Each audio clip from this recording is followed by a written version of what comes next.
Some they say are mad, and some they're just bad. We've got lads here that are 20 years old that are on their 5th sentence. I was in the paper when I was like 14-year-old boy terrorised his neighbourhood, you know. Big boy level. You don't want to give us the money and that, probably torture you first, smack you up with a hammer in your head or something, or burn your toes with basically a Bunsen burner. Then after that, if you see our face, then we have to kill you, innit? The morals are all mixed up here. You say no, they'll turn around and say, I want to smash your face in. What are you going to do? What are you going to do?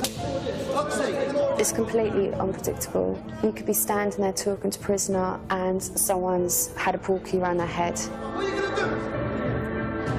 Welcome to hell. Welcome down!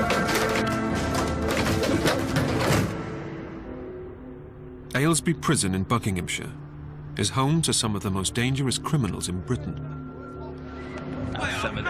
Murderers, rapists, gangsters and paedophiles are housed here. What's frightening is that the oldest prisoners are just 21. So serious are some of their offences that 1 in 5 is serving life or an indeterminate sentence to protect the public. Officers engage in a daily battle of wits to ensure they keep control. But they must also try to help rebuild the fractured lives of these young men. Some quite difficult people, really. And they're usually people who are doing quite long sentences for quite significant crimes. And we've got a lot of historical behaviour to unpick with them. A bit hard when, sort of like 17, 18 years, you've been told this is OK for you to do, and then you get arrested, go through the courts procedure, come to us, and then we try and unpick what parents and peers have told them is OK. There are some that just become perpetual problems for us. Aylesbury has always had a fearsome reputation among the prison population.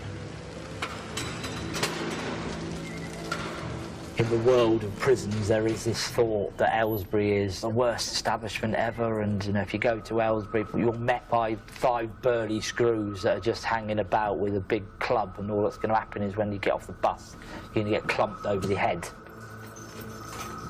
Every time a new one comes in, they're nervous because they've heard that there's a lot of gang problems, there's a lot of fights every day, up to 4, 7 times a day.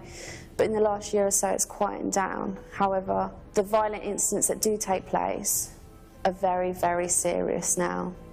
A lot of weapons are used. Pool cue around your head, prison-made weapon, in your throat, in your chest, in your head, in your forehead. There's no rules.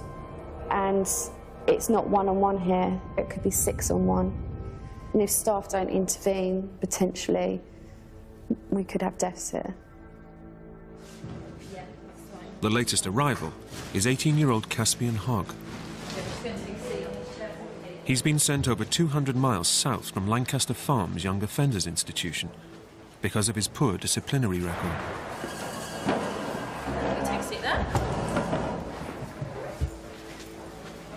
How many times have you been in prison before? A couple, about 4 or 5 times. Okay. What's your sentence this time? 4-year duty. 4 years, okay.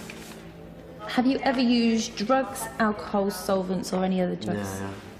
Okay. What have you been using? Just cocaine, cannabis. That's Just cocaine? Yeah. Okay. There you go. Miss Morgan's your person officer. So there's gang activity in your area, is there? Yeah. Which gang were you a member of? Stratford Longside. Stratford Longside. Okay. Have you got any rival gangs? Yeah, Fallowfield FMD. FMD? Yeah. What are the issues with them? They're just like opposite gangs that we used to bang against, like fight with in prison. In prison? Yeah, in prison. So it's a prison gang, is it? Yeah. All the time, obviously, he's sitting in the cell, trapped in that, can't really do nothing, and then when something kicks off, I love it, because it's excitement, innit? Just makes your day go quicker, and it makes it more lively, innit? When something goes down. When you're in the moment and you're fighting, bruv, you're fighting to survive so you don't get worked out. So they can come and smack you up, so you gotta smack them down before they put you down, innit? I gotta put in the work on you. If you die, innit? That's how it goes, innit? That's how it goes.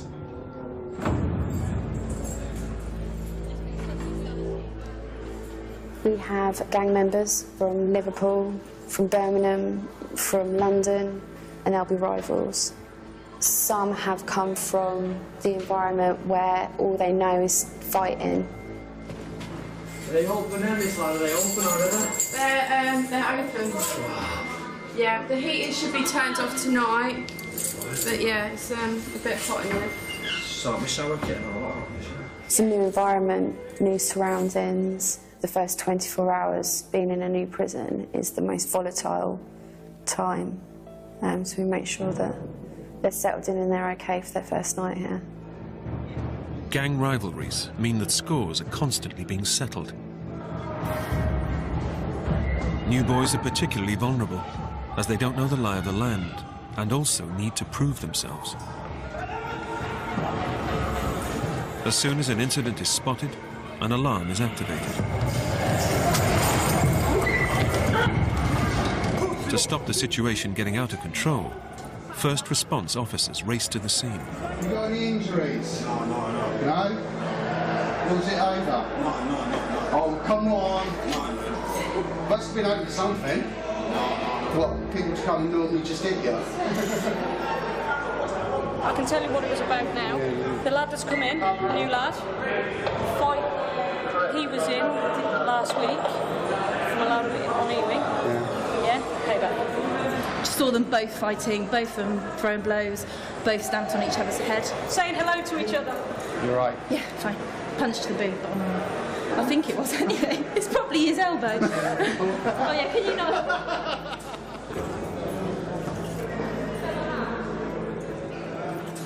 When you come jail from the roads, it's more violent than when you're on road.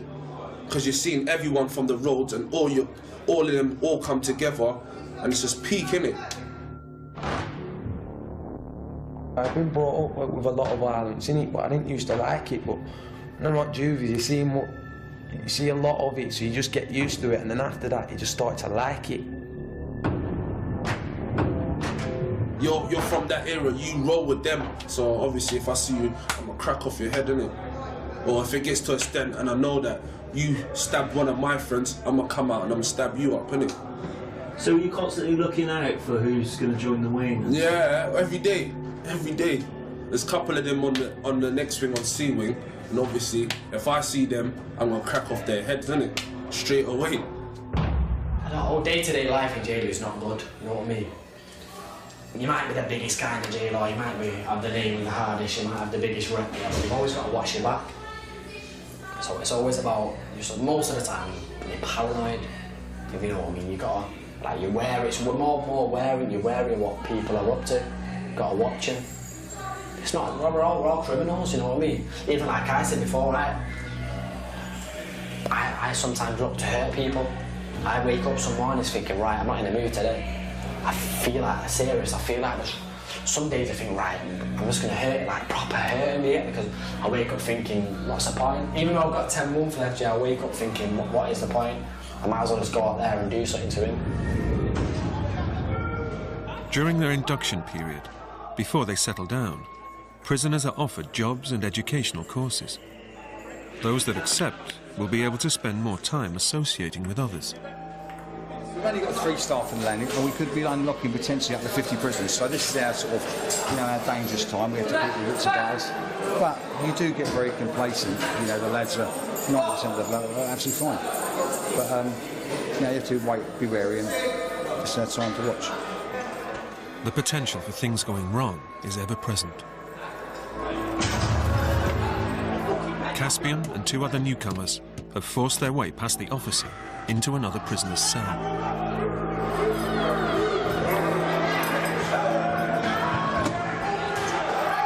They've got weapons as far as them there.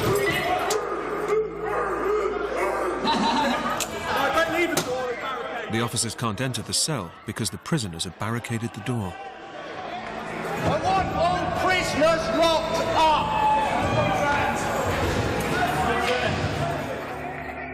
The governor of Aylesbury is told that 3 new arrivals have taken another prisoner hostage on C Wing. First indications are there's 4 prisoners in a cell. 4 prisoners in a cell. It appears that one of them is a hostage. We're going to deploy negotiators to the cell door, try and start a dialogue, and then we'll take it from there. My life's in danger. Now that's forced us to put someone else's in danger. So that message will get to the governor. Do you understand, yeah? Our lives are in danger, so that's us. Yeah, no, fair enough. All 3 knew themselves from other jails, so obviously pre-planned. And your first concern is to whoever the hostage is. If you don't get the governor, I'm going to rape him. I'll rape him, I'll rape him. Listen, you don't have to hurt him. You'll get people will listen to you regardless. The absolute key role is the negotiators at that door, reading the situation for us. Because if we're fearful that somebody's life's in danger, then clearly we're obviously not going to negotiate. At that point, we may actually have to intervene. It's all about the hostage knowing that there are staff out there and just gauging it, because people say, I'm going to kill you, but are they actually going to kill you? I don't like this jail. Simple, I don't like it. You're not the only one. The difficulty I've got is I have prisoners from all over the place, and some of them don't want to be here. And what I've got to be very careful about is if we start talking about transfers now, then I will have a hostage incident this afternoon, because somebody else will think, oh, if I take him hostage, I can get a transfer. Slice his fucking neck to bits. Threatening to rape him and cut his neck. Cut his fucking throat.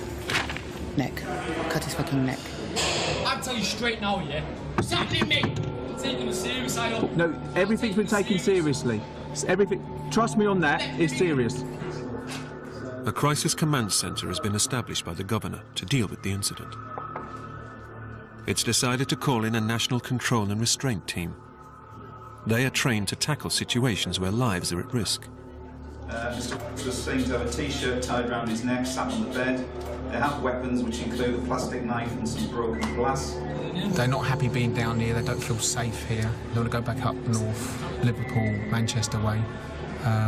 One of them's only been here 24 hours, not even 24 hours. One's been here about 9 days, all from the same area. They feel under duress from the London boys and stuff here, and they've had enough. The prison's own control and restraint team get ready to go in. They'll move if the situation threatens to get out of control.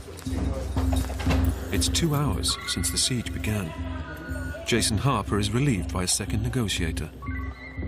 She continues to deal with the hostage takers. Listen to me, okay? I'm not going to tell you lies. I've only told you what I know. The 40-degree heat is taking its toll. He's collapsed on the floor. The hostage has lost consciousness. Right, turn him on his side. Turn him on his side. Just tilt his head back to open his airway for me, please. That's it on his side. Darren Wright, Andy. Feedback from Julie is just collapsed on the floor. I'm assuming he's fainted. Julie is now talking him through, putting him in the recovery position. The governor is informed of the development. He orders his own control and restraint team to rescue the victim. You've told me you want to come out. I'm just waiting. Once we know how it will happen, things will move on. After 3 hours, the hostage takers finally agree to surrender peacefully. But where is he? Let me have a look at him. The hostage you let him out first? No, he comes out last. The one in the white T-shirt. What's your name? Caspian. Put your hands on your head. Step out the cell slowly. Keep going.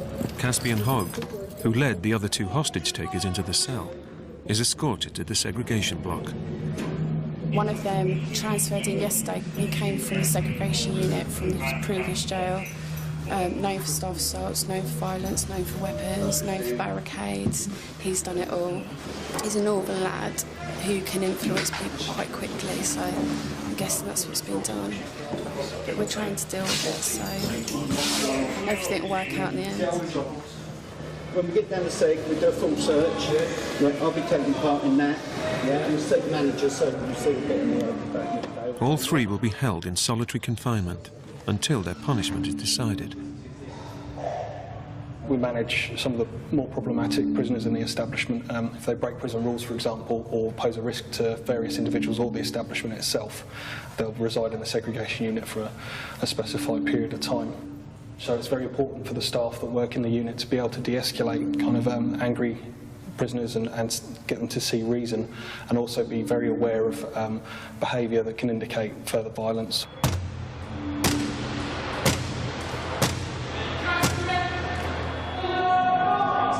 Have you done it? Yeah, it's nearly there, bro. Nearly there.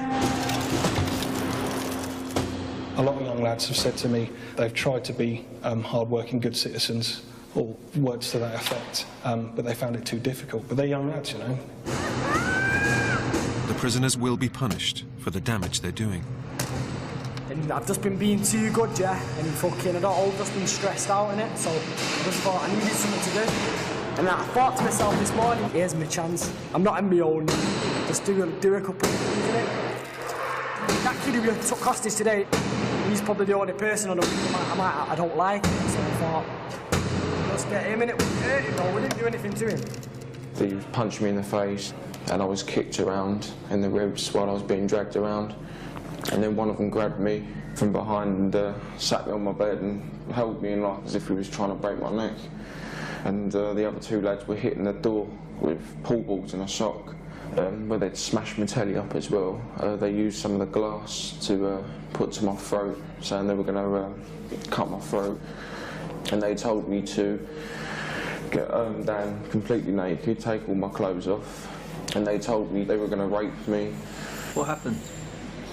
Nothing there saying we took someone hostage, assaulted him in his own cell, and kidnapped him. So you've sent it out to the outside police, innit?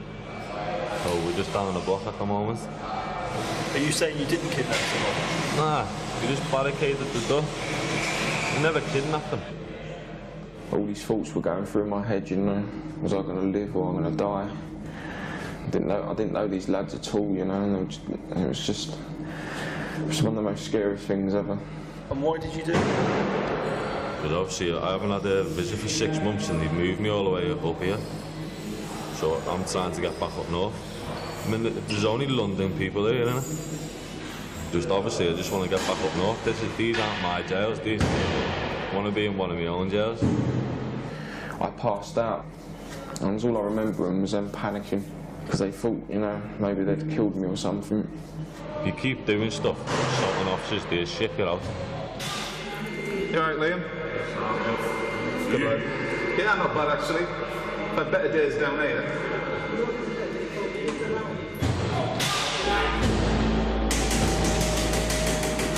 One of the young men that's in the cell, he's flooded his cell, he's got weapons, so he's used the handle off his mop. Give him instruction to hand it through. We're going to relocate him into a new cell where there's no water. That's too short. That's fine, still got some more stuff. The prisoner has thrown out parts of the broom handle he was using as a weapon. That's too short. So why did you keep that bit? I know where that was. What? I know where that was. I asked you to throw it all out, didn't I? I know where that was. You open it just from the side, yeah? Just open it a little bit, shoot a bolt, then I'll kick it open and go from there. Start coming up backwards, slowly, step at a time. Don't turn around, keep facing the back wall. The prisoner disobeyed the order not to turn around. By the time the doors open, all negotiations are finished, we've done all the talking. It's either going to surrender or we're going to have to intervene. Stop struggling. Stop struggling. Yeah, if you do anything other than what I asked you to do, you're going to be restrained again. Do you understand that? Yeah. Jolly good. Right. Take him over like this. And stand. Carry on. We only use the force of what's necessary to be proportionate to the circumstances, but it does hurt. And it's full search, please. He'll now be strip searched in case he has any hidden weapons.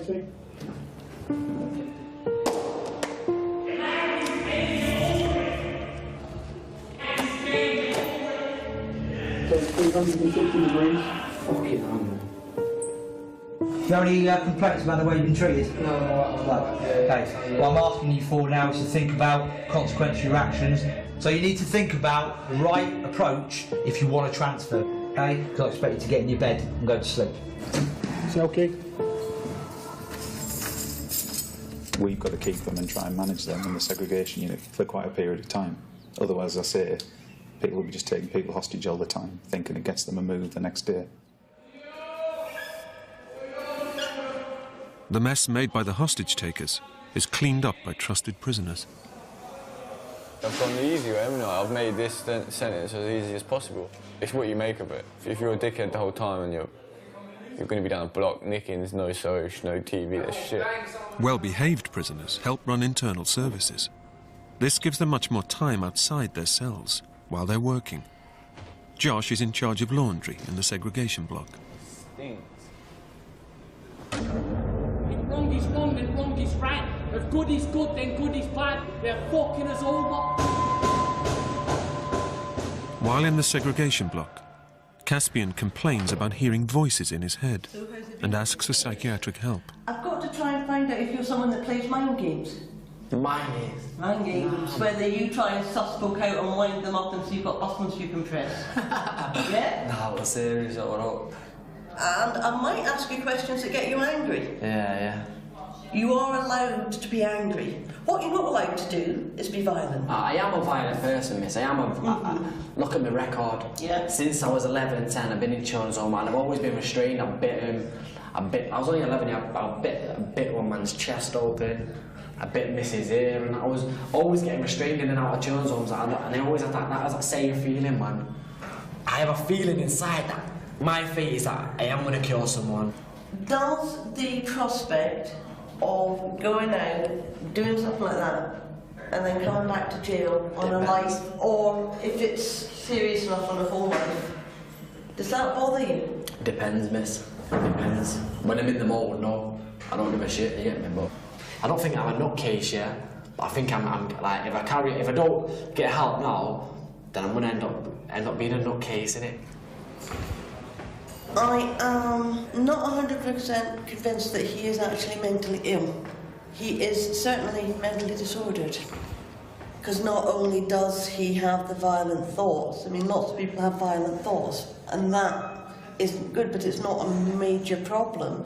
He has the enjoyment of violence to go with those thoughts and to feed those thoughts and to feed the fantasies. And I think his behaviour may well lead to someone's death.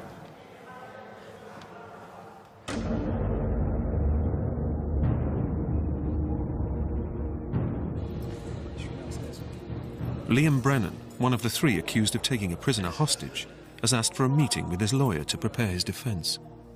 Our plan was to just go in, grab the kid, keep him there, close the door. It's my duty to not play down the offending, but to try and get an insight into why it happened, how it happened, what your involvement was. Not to absolve yourself from any liability, not to say, look, I didn't do anything. Now, there's a range of sentences, as you know. I'm hoping that the district judge won't have in his mind that additional days are necessary. I can't fuck up. Because I haven't spoke to her mum or the baby for like over a year. And she just got in contact like a few days ago. And I want to be out for it, and I told her I'm out like the 11th of December 2013. The Crown Prosecution Service decided not to prosecute Brennan, so he now faces an internal hearing. Sit down, Mr. Brennan, please. I'm a judge, nothing to do with the prison. Do you understand that? Yeah. And I think you're represented today by Mr. Hamad. That's right, is it? So, yes. Can you identify yourself, officer? Officer Hartman. And you're the reporting officer? Yes. So, on the 29th of May, it said you detained a person against his will. Guilty or not guilty? Not guilty. Mr. Hamad? What was the most amount of involvement that you saw Mr. Brennan do? He spent a lot of time talking to me at the door about why they were there, what their intentions were. I don't wish to put any words in your mouth, but I'm suggesting to you that he didn't threaten any force or use any force. upon Mr. When you were in there, did you make it abundantly clear to Mr. Harper that you were happy to cooperate with? Well, you're leading him, aren't you? I am. Well, don't, please. You're aware of the law about joint enterprise, and it's rather like the getaway driver in a bank robbery. He's still nonetheless guilty of an offence of robbery, although he doesn't actually go into the bank and help himself. Mr. Brennan apparently had no physical contact with this other prisoner who was apparently being detained. Did you see either of the other two having hold of Mr. I never seen me. My eyes never seen no one hold him. How big's the cell? Smaller. The prison cell. Well, I find it absolutely inconceivable that you can say that you're saying that didn't happen then, because it couldn't have happened without you seeing it, could it? I'm not saying it didn't happen. All I'm saying is I never seen it with my eyes. I was the opposite way. As you've heard off Mr. Harper, I was speaking to Mr. Harper for quite a long period of time. It's totally and absolutely clear to me that you three were all in this together, and don't have any hesitation in finding you guilty. I impose 32 additional days. Do you understand all of that? I understand. Thank you. These proceedings are finished. Thank you. Why do you think it never got mentioned in there that the guy was stripped and threatened with rape? That surprised me. It surprised me, but, you know, happy days, innit? The police did not proceed with criminal assault charges because the hostage was too frightened to testify. When prisoners are in segregation, privileges, including television, are withdrawn. Huh? What's that? Brennan is refusing to go back to his cell unless he's given a TV, so he can watch the England versus Ukraine football match. I can't hear you. Already sentenced me. Already sentenced Time you? to kick down here for another 2 weeks, yeah. I was telling all that. So obviously I might as well just get in more trouble and just... I don't want to see you down here for any longer than you need to, because actually you're quite decent. I am. I would rather go and get you some activity pack or some painted by numbers or ask education for something. We'll get you settled. That's me, Liam Brennan, yeah. Asking for education. That never happened since I was 11 years of age. And I'm asking for education. That's our boarding. Michelle eventually manages to make Brennan see the sense of returning to his cell. For his part in the hostage-taking, Caspian has 38 extra days added to his sentence. Caspian, the last chance to walk yourself out, or we've got to take you out. Caspian, The officers try hard to reason with him, but he refuses to return to his cell. He'll be held in segregation until the governor decides it's safe for him to associate with the other prisoners. Caspian, if you do not follow instructions, yeah, you will be restrained again. Do you understand? Okay? No one will ever beat the system. There's a regime, there's procedures, there is laws that you have to follow, whether you're a prisoner or you're a prison officer. No one will ever beat this system. On the outside, you class an 18-year-old as an adult. In here, they haven't matured into adults. Some can be easily influenced by others. They can get themselves in trouble. Go now, I'll get the nurse to come and see you, yeah?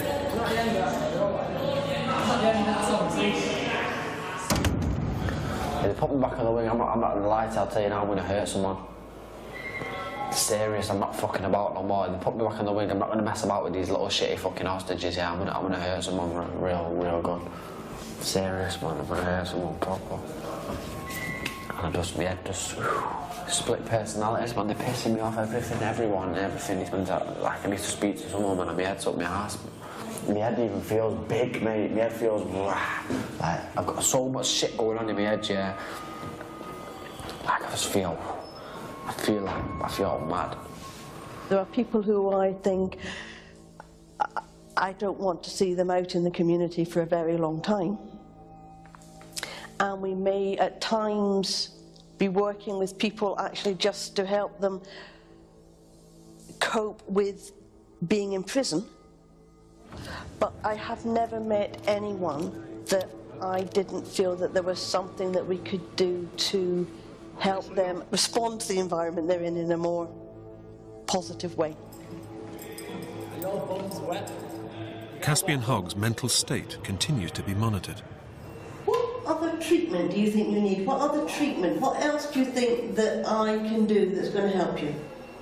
Nothing. I don't think there's anything else, though. Really, anyway. Do you think you need things like to learn more about your emotions, about how to control your emotions? No, I don't think I need to work on emotions, really, no. Because I know what they are, they're just not there, if you get what I'm saying. I'll try and cry and it won't happen.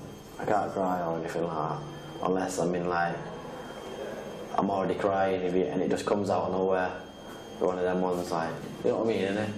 I can't, if something emotional happens, I won't cry. Sometimes I laugh if something bad happens. Is it more normal for you to think about people's feelings or to not think about people's feelings? Depends when you get me. Now, this is me, yeah, I'm chatting to you on a level, yeah, saying that I do like you, get me, but if you caught me on another day where I'm in a mad mode, yeah, because like I say, with that vision, yeah, then that's when it is. I don't look at things right, man, I look at things in a different, psychotic way. And since I've been a kid, I've never been one, I've never wanted to be a policeman, a fucking anything, do you get me? I've always had this, even since being 8 and 9 and 7, like, I always wanted to kill people. My dad ended up getting murdered when I was about 6. And it's crackers, man, it's sending me, like, it's all fun, like, fuzzing round and shit in my head, man. On Thursday? Yeah. Got an appointment to see the psychiatrist? Yeah, that's nice. Yep. Nice. I don't know what time it's going to be. Yeah.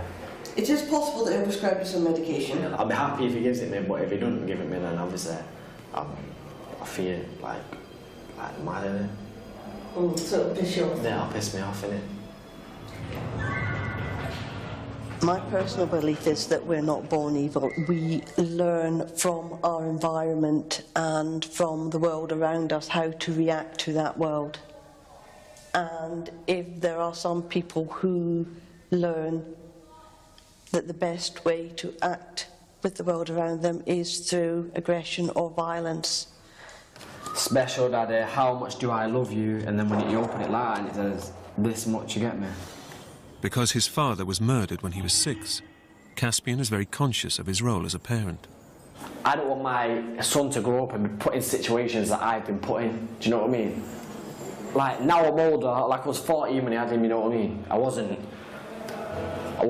all there. I was always blazing weed, grafting, doing stupid stuff, and I was a kid still, so kiddish things were still going on in my head. Now I'm maturing, and I've got to take responsibility for my son, and I want him to learn. I want him to see set things like, do you know what I mean? So he's smart up here, and I don't want him to be in situations that I'm like down the block in London, or even being in prison or having to commit crime. I want to be there for him so he can either speak to me, he can come to me for money, he can, when he needs, no, do you know what I mean? I want to be a dad to my son, that's what it is. It's like them 3 letters, yeah, it's about being a dad. It's fucked up, innit? Kind of like not seeing him and that, really and truly, but just have to hold your head down and just keep it up. As long as you speak to him and phone him and that, then it's alright. Devon was just 15 when his son was born. At the time, yeah, I didn't really want a kid, but it just happened, innit? She was talking to me a lot about it, and I just said to myself, you know what, might as well have a kid at my age, innit, car? You never know when someone's going to take your life, or you don't know when you're going to go, so it's best to have it early than late. Are you serious? Does that cross your mind that you might end up getting murdered or killed or something? Yeah, obviously, in my hood there's a lot of violence, innit? Like, people dying and that, innit? You never know, you can walk across the road and they can run you over, innit?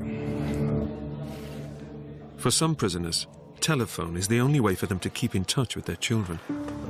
Daddy's missed you, yeah? No, you can't see me now. Daddy's busy, yeah? Daddy's busy feeding all types of animals. I don't know how this goes, and I don't want to set it up wrong and then fall on someone or something. In the prison chapel, Josh is helping prepare for a special Father's Day occasion, when well-behaved prisoners will be allowed to spend time with their children.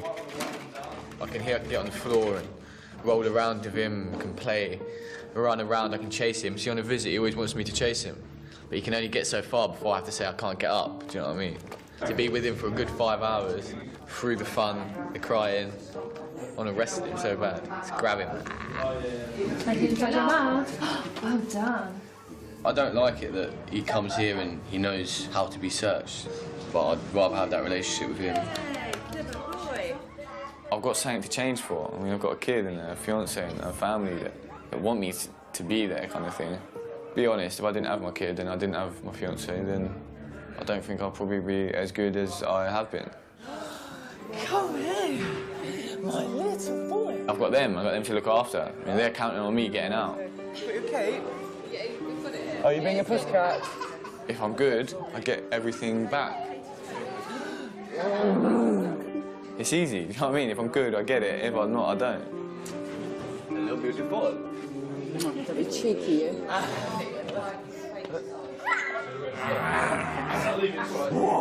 I miss his first time he kicked the football, the first time he's running around, first time he said a sentence. I've missed taking him to the park, I've missed him coming out in nappies, now he goes to the toilet, now he's a big boy, he thinks. Do you know, it's things like that, just everything. I've missed everything. I want to be there to put him to sleep, to wake up with him. Do you know what I mean? He sneaks into his mum's bed at night. I want to be there when he does that.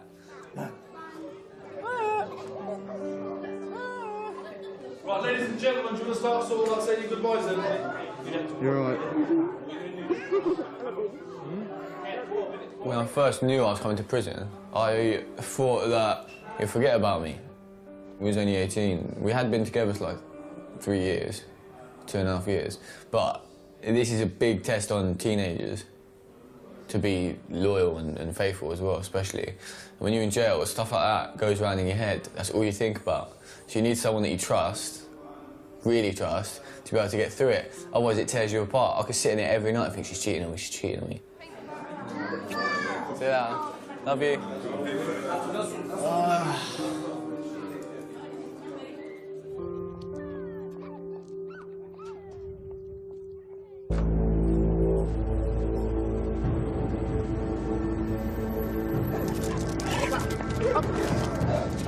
Specialist dogs have been called into Aylesbury prison to hunt for drugs and other contraband items. A lot of drug dealers in prison and they want to continue. There's a lot of money to be made for selling the drugs. Mobile phones are just a bigger problem. That's why the dogs are trained to find them. It could be used for planned escapes. All sorts of crime events could be used with the mobile phone. We search cells on a daily basis. We'll find stuff on a daily basis. Step outside your cell. As soon as they see the dogs, we can have people running for cover. The prisoners are removed from their cells to let the dogs work without being obstructed. She's got dogs in my cell. How do you know he's found something? He'll freeze and just nudge it with his nose, or just put his nose on it. If he can't get to it, but he can still pick up the scent, he'll just sit and look in the general direction. Sure, I'm not interested in there, but I'm just looking at the window, see if there's anywhere around the window. At least flick the end of the split out the window. That window area and that bed area, that's where he keeps going back. Right, okay. Wow, I'm sleeping, and then you're bringing a dog in my phone, it's going around my stuff and that. That's nasty, bro. Our team of searchers are now actually going to carry out a search throughout the cell to see what the actual dog was indicating on. Dog indicating a certain area, so they'll concentrate on that area first. And hopefully we'll find something. The dogs continue going through all the cells on the wing. And when you open it, you can smell it. Yeah, they'll definitely be smoking cannabis. It's whether he indicates in here or not. Yeah, you can smell it.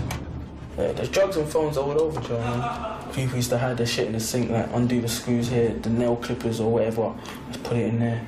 So that's all I'm telling you. When you got a phone, you can call whoever you want, text whoever you want. You can have nighttime rendezvous with your missus on the phone. You see what I'm saying? Like, talk about whatever you want, sort shit out, sort your money out, sort your business out involved. Have you ever had a phone inside? Yeah. It's powered, I got rid of it, it's too paranoid, way too paranoid. No matter what, they will get you. The first time, yeah, they got away with it, yeah. Cops can't find my shit. Second time come, but you know the cops ain't getting my shit. Third time come, yo blood, they come close, you know, man. They palm it off on someone. As soon as they palm it off on that person's gonna get spun. Next week, boom, someone else got spun. Can't relax because these girls have intelligence. They haven't been known to hide mobile phones in there on the basis that we won't go in because it's very dirty. SIM cards, phones, anything, you name it, they'll try and hide it. And we're usually 3 steps behind because once we find a place, they're looking for another one.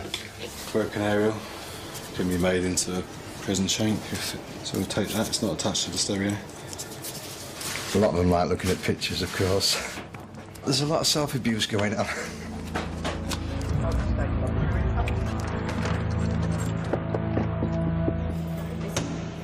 We went into the cell, and inside this one, mobile phone charging paraphernalia.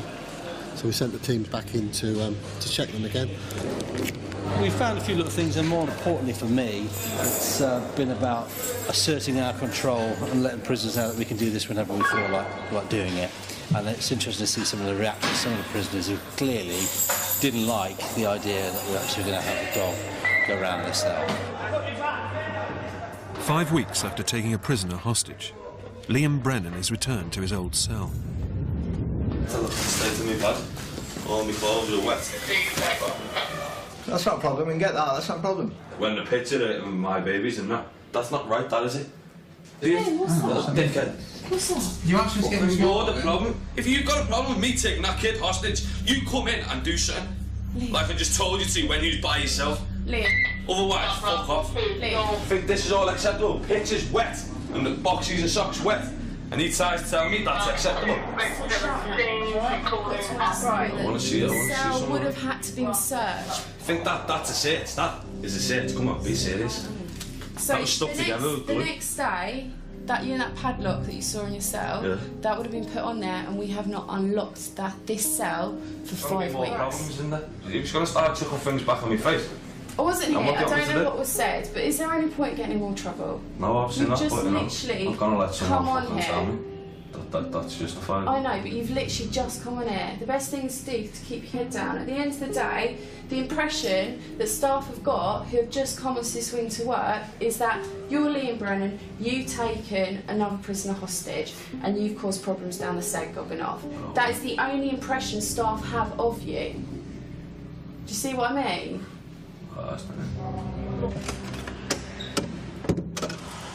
They keep going on about how staff disrespect them, staff speaks to them rudely, but it goes the other way. You speak to us rudely, you disrespect us, and you want us to tiptoe around you like you're a child and try and teach you the ways of prison when actually you're 18, 21.